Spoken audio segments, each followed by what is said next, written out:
Le Mali, le Burkina Faso et le Niger ont décidé de pratiquer une politique respectant une trilogie. 1. La défense de leur souveraineté. 2. Leur liberté de choisir leurs partenaires stratégiques. 3.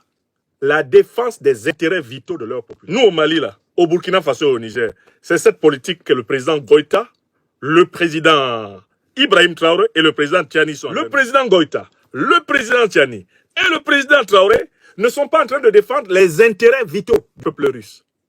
Ils ne sont pas en train de défendre l'or, l'uranium, le manganèse, le pétrole, le gaz de la Russie. Non.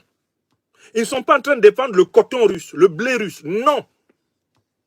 Le président Goïta, le président Tiani, le président Traoré sont en train de défendre les intérêts vitaux des peuples maliens,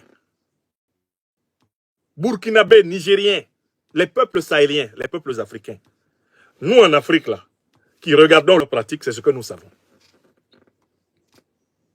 Nous ne les avons pas vus ramasser les richesses africaines pour aller les déposer en Russie. Nous les voyons augmenter les recettes des caisses des États du Mali, du Burkina Faso et du Niger avec les ressources de ces pays. Et nous les voyons gérer dans des conditions pourtant difficiles, en se basant d'abord sur ce que possèdent leurs pays respectifs. Madame la journaliste, les Africains ne veulent pas devenir des Russes. Et les Russes n'ont jamais colonisé les Africains. Les Russes n'ont jamais impérialisé les Africains. Les Russes n'ont jamais réduit les Africains au statut de zone de monnaie coloniale. Les Russes n'ont jamais créé un système pour imposer aux Africains leurs dirigeants. La journaliste elle-même, qui mène l'interview du président Emmanuel Macron, commence par une aberration.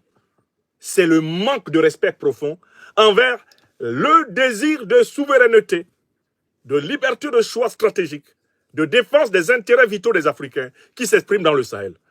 À partir même de la question posée au président Macron par cette journaliste, l'interview tout entière, c'est une interview basée sur le faux, le déni de la réalité. C'est une interview décalée, coupée de ce que l'Afrique aujourd'hui est. Mais laissons M. Macron répondre. Et nous allons le contredire à chacune des thèses qu'il va faire. Des regrets, moi j'en ai beaucoup pour la jeunesse de ces pays. Je vous le dis, parce que c'est une jeunesse à laquelle je suis éminemment attaché. Je ne dis pas ça parce que vous êtes là, mais parce que